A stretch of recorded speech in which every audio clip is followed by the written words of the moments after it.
Welcome everyone, my name is Brendan Snyder. Thank you for joining me. If you're new to my channel and you haven't already hit the subscribe button, please click the button, leave a comment, hit like. All those things help support my channel and I would greatly appreciate it. And of course, as an added bonus, you'll be able to stay up to date on all that's going on in the world of music.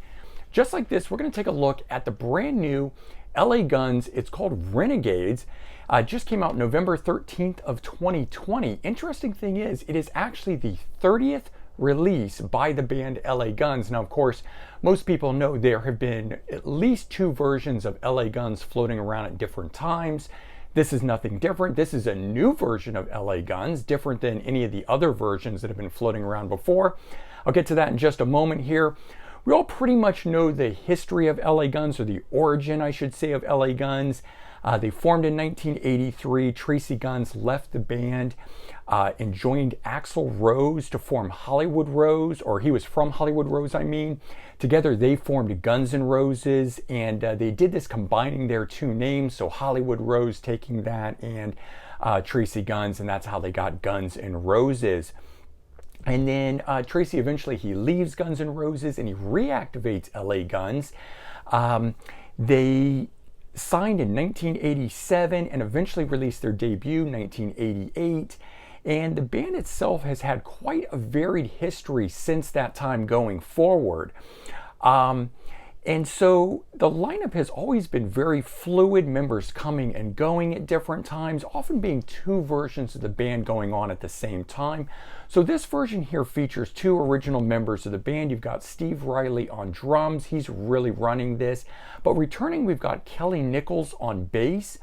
And so Steve Riley is the only band member who has appeared in all of the different configurations from 1988 all the way up until 2016, when the last version of LA Guns fractured into what we have now. So 1988 to 2016, 32 years there that he was part of all the different configurations of the band. And I think, in my opinion at least, this gives him every right to continue ahead with his own version of the band, which of course he is doing here. And it's rounded out by Scotty Griffin on lead guitar.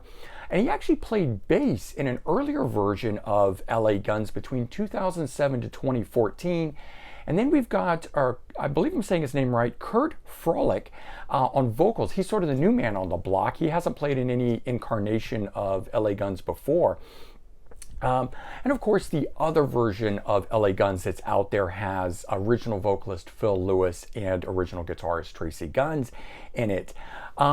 This version of the band, you know, has had a lot to say about Steve Riley's version of the band using the name, but Tracy Guns, he's had past versions of his own version of LA Guns continuing out there when Steve Riley and Phil Lewis were in a version of LA Guns together. So I don't really see how this is much different.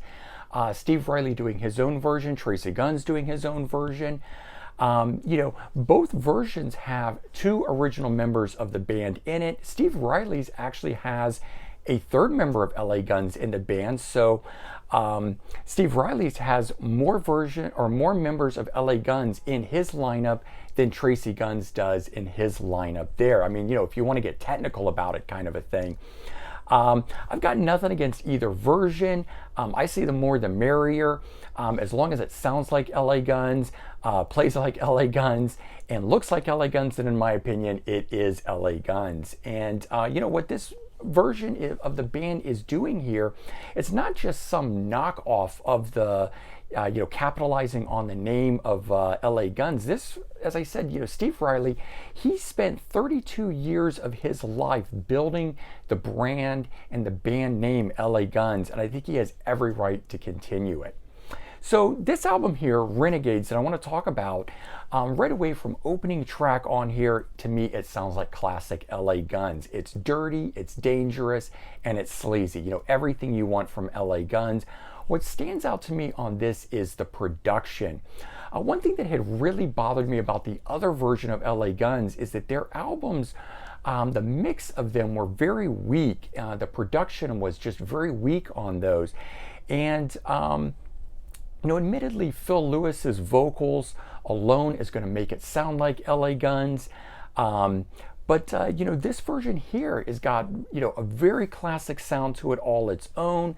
And I think that one of the major improvements here has been the mix, what this band is able to achieve in terms of capturing its sound here. And I think Steve Riley's version gets it right over at least what I've been hearing on the past two records from the other version of LA Guns.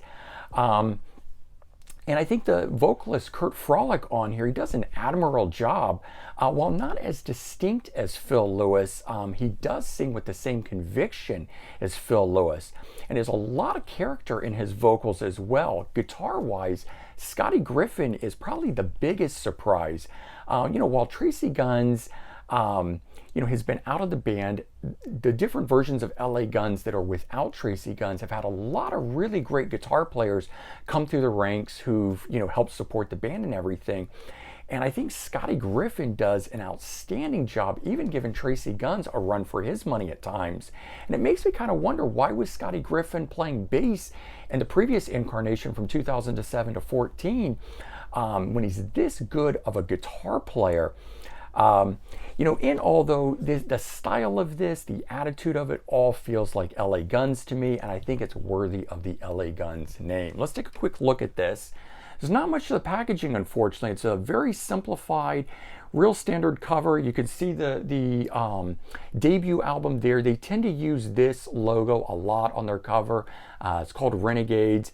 Here's the back side of it with a cool shot of the group there, and it's broken down into a side A and B kind of a thing.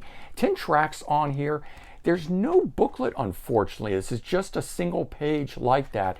In this day and age, I understand that streaming is the more popular thing, but it would be really nice if you're going to shell out money for a physical copy of a disc that they actually put something in on it. So that's about my only complaint on this.